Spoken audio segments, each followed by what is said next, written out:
We are here with possibly your very first look at Unstoppable. This is the next game from Renegade Games in their Solo Hero series. But when I got this, one thing I didn't know is that it's from John D. Clair, one of our favorite designers here at the channel. That's true. And you can tell once you start playing this game, this is a deck builder card crafter where you're going to be adding cards in sleeves with some base cards to not only create the cards in your hand, but then those same cards will be the threats that you're fighting against. Yeah, and this is card crafting to a new degree, featuring a new card layout, something that we've never seen before that actually fixes a lot of the issues that I've seen with card crafting games. They have a slotted out edge, so every card is going to be comprised of two basic parts and possibly a third part.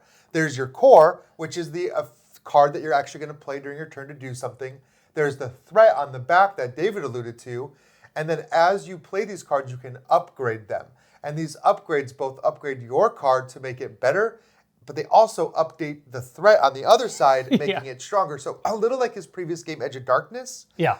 But we haven't seen it done in this way with that slotted system where they actually kind of go in between the two cards in your sleeve and make both sides better and different, which is a really cool way, an elegant way, I think, to do this card crafting system. Yeah, they show up really well in the sleeves. And like what Ryan was saying, you're going to add up to 2 upgrades. The upgrade has a bottom part and a top part potentially, but not both. So you can add up to 2 of those in any one card to have a really beefy card. But like Ryan said, the downside is that once that comes back out as a threat, it might be a much more significant creature or enemy or threat that you're going to have to deal with. Yeah, and that matters because this game does something that I've never seen in a deck building game of this ilk before. Those threats, the reverse side of the card, they're going to come out in a threat pool. And yes, if you don't deal with those threats, if you don't defeat those enemies, they will do damage to you at the end of your turn, which, sure, that might be pretty standard. But those are also the only cards you will ever get into your hand. Yeah. There's no draw 5 cards and play your hand out every round. You have to defeat those threats to then remove them from the battlefield, flip them over to your side, and then they join your hand and become cards that you can play. So that requires a different approach of thinking 100% to the way that you play this game. Yeah, this game, everyone who plays this game, the first time they play it, they're going to play all their cards. And then when you get through a round, which is basically the structure is there's an upkeep phase, then the players take a draft where they're going to add one of the core cards to their hand. Then the players take all their actions. Now, you're playing solo, it's just you taking the actions. The other really cool thing about this game is that you can play 2 players. Yeah. And this is not a case where if you play solo, you're playing both characters two-handed. You're playing solo, but in 2 players, you each get a character, you each get an area where you're playing, you each have your own threats. But when you're playing cards, Ryan could attack my threats if he wanted to, and I could attack his threats. And this opens up some interesting combinations because when you defeat a threat, that threat, like Ryan said, literally comes into that player's hand for a card that they can play. So during play, it sets up interesting combos where my hand might be a little weak, and Ryan's like, well, I will defeat that so you can get that. And oh, I got my card that does some damage, so now I can play that card and do some damage myself. Overall goal being, we want to try to really eliminate and reduce those threats so that we can survive. Because this game is definitely about surviving to the next round. It is definitely, and everything kind of gets a little stronger as the game progresses, and that's because when you're setting up the game, you're not just setting up your character in your starting deck, you're also choosing a boss to fight against. For the game that David and I played, we fought against the Harbinger, and each one of these boss cards, and there are several, actually comes with unique setup, unique cards, unique goals, components, everything. Yeah, I have the Triumvirate here and Duomo's Menace. I don't know if there are more in the finished game, but there's going to be at least these 3 bosses. And they play very, very differently. This is sort of the introductory one. By the way, I still haven't beaten it. Ryan and I, this is the 3rd time I've played it, and Ryan and I got to about, the 5th round before we died. Lots of ways to lose, one way to win. But the Duomo's Menace actually even has a whole separate deck of cards. So these are going to feel like different sorts of boss experiences depending on how they play and how you interact with them. In fact, we couldn't, in the Harbinger's case, we couldn't just outright do damage to it. You have to defeat certain cards that kind of get cycled into your deck. And when those threats come up, when you defeat it, you're able to put another damage on the boss. So it's kind of a slow road to get the Harbinger down. Not to mention, you have to cycle through your deck many, many, many times so that you can get those same threats back up. Yeah, that's an interesting system here with leveling up, as they call it. You'll see here, we have a whole display of cards, and a big part of the game is upgrading your cards that you have, upgrading your core cards with all of these different upgrades. And this is a row like a standard deck builder that kind of refreshes as you buy. Everything has a cost in money, so of course you have to generate money. But these core cards up here, you're going to get one every round. And they get better as you go from left to right. They're stronger, but you have to level up. You have to move your tokens farther up. And the way to do that is to cycle through your deck or to find some cards that give you some training. And that actually is how you're going to get access to these better core cards. Of course, every round, as you're adding a core card to your deck, you're adding a threat card to your deck that is the other side of that card. So as you're kind of putting that together, crafting your card, that becomes a playable card for the round. But when it cycles back through, you're dealing with yet another threat in your deck as well. Yeah, it's really interesting. This is another way where you're going to get a card immediately to your hand, just like when you defeat a threat. Again, replacing that whole card draw concept. You're going to place the core card in with that threat, not looking at what that threat is, because you're not going to know until it comes out as a threat. But then you've got that card immediately in your hand to play. Now, speaking of playing cards, on a player's turn, they're going to do a few different things. After the draft is done, they're going to take actions, and in a two-player game, in any order you want. I could take one, Ryan could take one, we could go back and forth. Or I could take two because maybe I could get something done that helps set Ryan up a little bit better. Yeah, it's all about that teamwork for sure. 100% in a two-player game, but on your turn, you can play cards, you can exhaust allies, which are one type of cards, to do whatever it says on their card, or you can buy an upgrade like Ryan already discussed. Those are the three things you're doing with any given action. Play a card. When you play a card, you're going to have to spend one of your action discs. You start with 3 of those every round.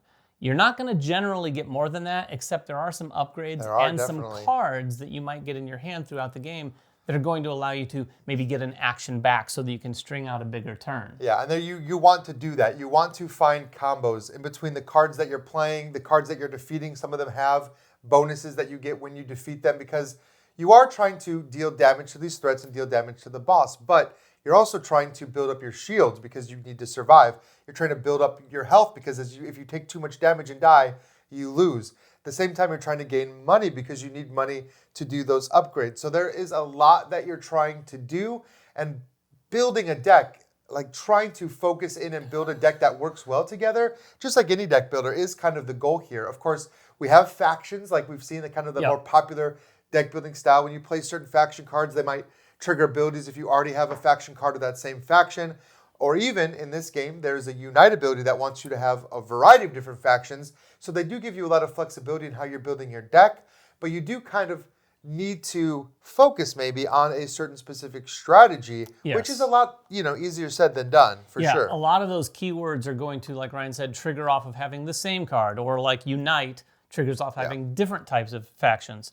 So as you take these cards during the draft at the beginning of every round, it's very important. And I do want to talk about the draft a little bit because it's really, really interesting part of this game. As you level up, of course, say here we're at level 2, we could take any of these cards. You take the top 3 cards, you choose one, you put the others back on the bottom of the deck, you build that card with a threat, and now it's in your hand. But Ryan alluded to this earlier, there is something called training. And when you train, there's going to be cards that you might acquire that allow you to train. And when you see that symbol, it looks like this symbol here, you're simply going to take the small part of that disc and move it up. And I've even had some turns in the second, third round of this game where I've played cards that got my training all the way up to 6. So on the next draft, I was able to take 3 cards off the top of any one of these decks. And of course, the cards up here they're really are good. Significantly stronger. So the ability to get those through training is important. We haven't gotten far enough into the game to really know for sure whether or not you could level up to get to 6, because leveling up requires you to cycle through your whole deck once, and then again, and then again. And it takes a while because you're drafting so many cards. And that brings up the importance too of culling cards. Culling cards is going to be important because you're going to want to cycle through so that you can get these guys into your hand and defeat that boss. Not to mention just get some of the weaker cards out of your hand. Yeah, and that's all of that is very important. I mean, again, just like any kind of boss battler style game, there's more to do than you can possibly do. So your whole goal is try to do the best you can with it. And, this is not the easiest game that we've played. It is not. Which, again, I think that is to its credit, especially because it does have a solo mode. You want that challenge. You're going to need to approach this boss multiple times before you kind of understand, okay, this is the best way to defeat that boss. And, of course, once you've mastered that boss, then you move on to another boss and have to relearn that one. And then, once you've mastered all the bosses, you can even come back to these bosses at a medium difficulty or even a hard difficulty or expert difficulty, which I can't even fathom right now. We were on the starting difficulty and we only got that far. To That's say true. this game is a challenge is probably an understatement. I'd go so far as to say, is if you're watching this and you ultimately get a copy of an Unstoppable, I defy you to win it on your first try. I can't imagine anyone is going to play this and win it on their first try. With that said, like Ryan mentioned, you don't want a solo type game experience to be that. Yeah. You want it to go, here it is, and then you're going to want to go, okay, we need to reset. Because what you're doing in the game is so fun in terms of building the cards, and I can't tell you how interesting it is to get those threats into your hand and realize, oh, I'm not drawing cards. I have to defeat the threats, and those are the cards. And it just chains your actions together throughout a given round. Right, like you might want to defeat the threat that's the strongest threat, but then you might also know that, okay, but if I defeat this threat, this card is going to be really helpful. Yeah. And then, of course, you're deciding if you want to play it or hold it on. You can hold some cards to the next round. You can leave some threats out, strategically leave some threats out so that bigger threats don't come into play. So there's just a lot you can do with this system to really lean into the strategy of it. And you have to make some, what I would call big brain plays where you feel like, oh, I feel really smart because I did a great chain and I took out, my entire threat board when I really needed to. And those moments feel very good, and this game is pretty full of those. Yeah, it is absolutely full of those. Those cards, those core cards that you can get, so many of them are so unique and so rich and like, oh, this is interesting what this card does compared to this card. Because you do want to pay attention to not only what the card does, but how much it costs to play. Some of those cards cost 3 action discs to play. You only have 3. You're going to get rid of all your actions and play 1 card. Right. You better hope that card sets in motion some things that you want to get done that round. Otherwise, you're just going to do what that card says and then be done unless, if you're playing co-op, someone can help you out. Yeah, so again, another just great deck builder from John D. Clair, I would say. I mean, this has... John D. Clair does it again. Yeah, it has elements of what I love from Edge of Darkness, from Mystic Vale, from Dead Reckoning, all just kind of smushed together with this cool sci-fi theme. Tons of different bosses to fight. I mean, it's what I am looking for in a game, to be honest. Yeah, if you have any other questions about it, please make them in the comments below. We'll get down there and answer whatever we can. Until next time, though, make sure everyone has fun at the table, and we'll see you then.